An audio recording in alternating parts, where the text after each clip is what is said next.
वह कथा सफल है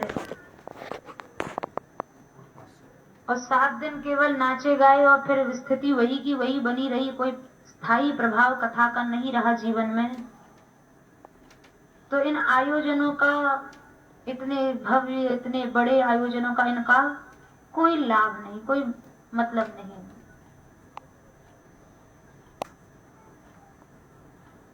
जितने यज्ञ, जितनी मात्रा में धर्म आज संसार में हो रहा है,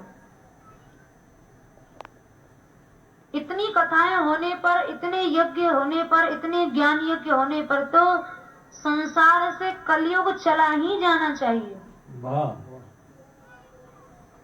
लेकिन देखने को उल्टा मिलता है। इतने धर्म हो रहे हैं, इतने दान हो रहे हैं, इतने यज्ञ हो रहे हैं, इतनी कथाएं हो रही हैं, लेकिन जीवों के न स्वभाव में कोई परिवर्तन है, न उनके जीवन में कोई परिवर्तन है, किसी प्रकार का बदलाव नहीं, और कथा का कोई स्थायी प्रभाव नहीं है। कथा हुई थी वो कथा, गोकर्ण जी ने एक बार कथा कही थी और सब के सब नगरवासियों को भगवत धाम की प्राप्ति हो गई। कथा वो कथा हुई थी जब सुखदेव जी महाराज ने कथा कही थी। एक कथा श्रवण से परीक्षित जी को साक्षात धाम की प्राप्ति हो गई। कथा वो कथा हुई थी जब सनकादिक मुनि ने नारद जी को कथा सुनाई थी। उन कथाओं की चर्चा आज तक है।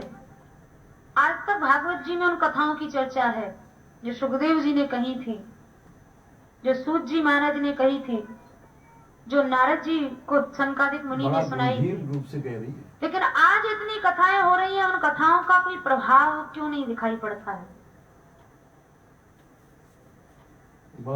ये बातें यथार्थ हैं, इन बातों को कोई अन्यथा में ना ले, दूसरी दिशा में इन बातों को बदल कर न ले, क्योंकि हमारे कहने का मतलब किन्हीं कथाओं का खंडन करना या यज्ञों का खंडन करना, ये हमारे कथन का अभिप्राय नहीं है। लेकिन वास्तव में लोक कल्याण हो, जन कल्याण हो, संसार का कल्याण हो, जीवों का कल्याण हो, उसके लिए ये जो धर्म है वो धर्म को गुणातीत बनाए रखना या निर्गुण बनाए रखना बहुत आवश्यक है। ऐसा नहीं है कि आज धर्म नहीं हो रहा है संसार में, जगह जगह धर्म हो रहा है।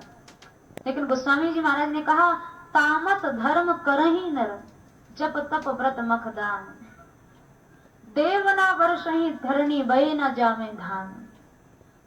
संसार में धर्म बहुत हो रहा है, बहुत अधिक मात्रा में हो रहा है, जगह जगह कथाएं हो रही हैं, लेकिन तामस धर्म, सब धर्म तामसी हो रहा है।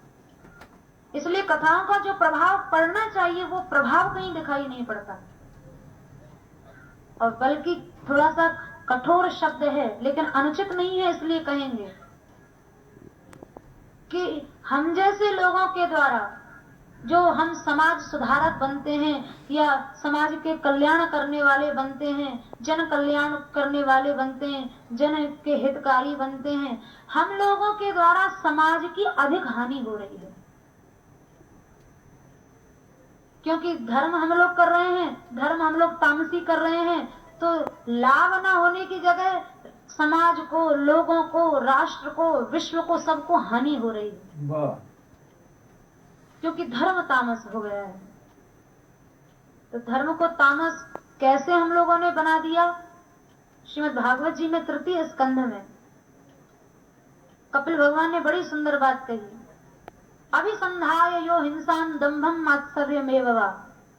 हम कोई भी कर्म कर रहे हैं, अगर उसमें दंभ आ गया, उसमें हिंसा आ गई और उसमें मात्सर्य आ गया, तो वो सब कर्म धर्म तामसी बन जाएगा। और हम लोग तीनों ही काम करते हैं, विशेष करके वक्ता लोग जो हम लोग कथा कहते हैं, दूसरे का यश की हिंसा करते हैं, कोई हमसे आगे ना बढ़ जाए, होड़ा होड़ लगी हुई है, मात्सर्य, दूसरे के गुणों में हम लोग दोष दर्शन करते हैं, दंभ करते हैं, कथाओं में दंभ प्रदर्शन बहुत होने लग गया। इतना दान उन्होंने, इतना दान उन्होंने, इससे क्या है? जब तप व्रत मख दान, गोसाई जी कह रहे हैं। बोले ये जितने साधन हैं, इतना इतना गौदान किया, गाय के लिए इतना दिया, ये दिया। बोले तामस धर्म, ये सब तामसी धर्म हो गया। किसी का खंडन नहीं है, पुनः निवेदन कर रहे हैं, खंडन किसी का नहीं है, लेकिन हम लोग शुद्ध धर्म क्या है, सात्विक धर्म क्या है, गुणातीत धर्म क्या है, उसको हम लोग समझ सकें, उसका हम लोग अनुसरण कर सकें, कल्याण के सही मार्ग पर हम लोग चल सकें, इसलिए इन बातों की चर्चा होनी भी आवश्यक है।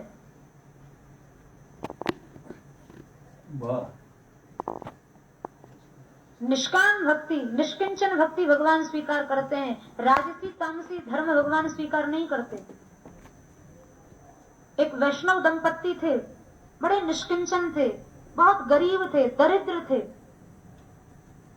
वैष्णव वार्ता में कथा आती है, एक बार वो वैष्णव अपनी पत्नी के साथ किसी भक्त सेठ के यहाँ गए, किसी सेठ के यहाँ। तो वहां देखा सेठ की जो पत्नी है एक सुंदर सोने की थाली में और ठाकुर जी को भोग लगा रही है।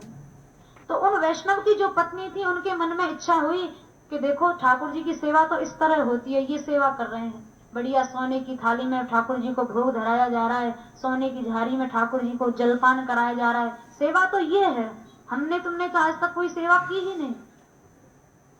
अब जब वो वैष्णव घर में आ गए तो उनकी पत्नी तो लगी पीछे पड़ने कि आप भी कहीं से धन लाएं, ठाकुर जी के लिए सोने के पात्र बनवाएंगे, बढ़िया सोने का सिंहासन बनवाएंगे, बढ़िया ठाकुर जी की सेवा करेंगे। तो वो जो वैष्णव थे उन्होंने अपनी पत्नी को कहा, देखो वहां सामने सरोवर है, सरोवर के निकट एक वृक्ष है, उस वृक्ष के नीचे धन गढ़ा है, तुम्हें जितना धन चाहिए ले लो। अब वो वहां गई, वहां जाकर जब खोदा खादा, मोहरों की जो हंडी मिली, जैसे लेने को वो वैष्णव पत्नी चली तो वहां उस वृक्ष पर एक यक्ष रहता था। उस यक्ष ने कहा, सावधान, ऐसे कोई धन को नहीं छू सकता।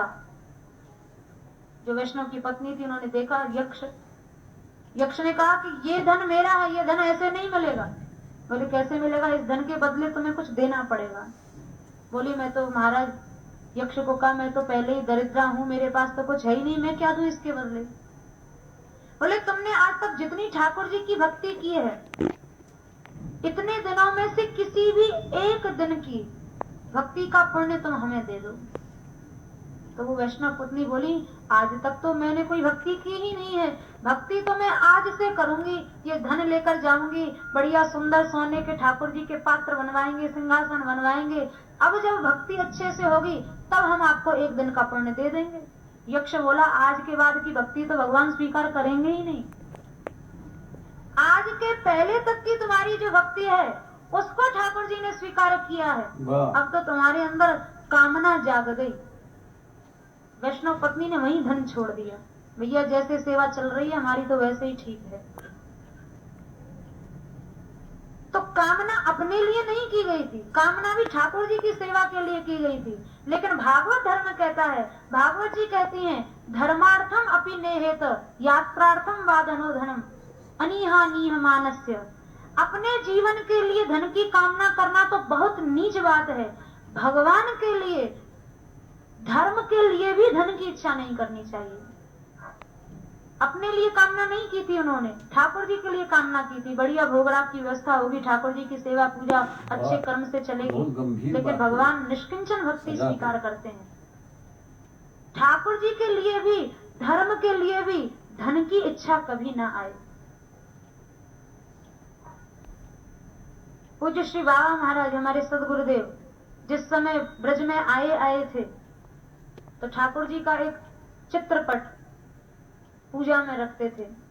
एक दिन उनके गुरुदेव जब आए, उन्होंने बाबा को पूछा, क्यों लाला तुम ठाकुर जी को भोग क्या लगाते हो, कैसे सेवा पूजा इनकी करते हो? तो बाबा महाराज ने कहा, कोई ब्रजवासी आ जाते हैं, कोई धूप बत्ती दे जाता है, कोई प्रसाद दे जाता है, कोई अगरबत्ती दे जाता है, उनके द्वारा ठाकुर जी की सेवा पूजा चलती है। तो उनके सदगुरुदेव ने उन्हें मना किया, बोले इस तरह से तो तुम्हारे अंदर जीवाशा जागृत हो जाएगी। अरे अब अगरबत्ती नहीं आई तो आशा में बैठ गए, अमुक व्यक्ति लाएगा, अमुक व्यक्ति प्रसाद लाएगा, तो ये तो अन्याशा तुम्हारे अंदर जागृत हो जाएगी। अरे कुछ ना मिले तो ये सब ब्रज दिव्य है, चिन्मय है, ब्रज की लताओं के 2 पत्र लेके उन्हीं को थाली में रखकर आरती के भाव से घुमा दो, उन्हीं को ठाकुर जी का भोग लगा दो। भगवान निष्किंचन भक्ति को उसी क्षण स्वीकार करते हैं। और अगर जीव आशा में फंस गए, अमुक प्रसाद लाएगा, अमुक आरती लाएगा, अमुक धूप बत्ती लाएगा, वो घी लाएगा, तो ऐसी सेवा, ऐसी भक्ति को भगवान स्वीकार नहीं करेंगे। तो जब पूजन सामग्री होती तो ऐसे पूजा कर लेते, नहीं तो कोई भी लता पत्र के 2 पत्ते लेकर अपना थाली में आरती की भावना की और ठाकुर जी की आरती कर देते।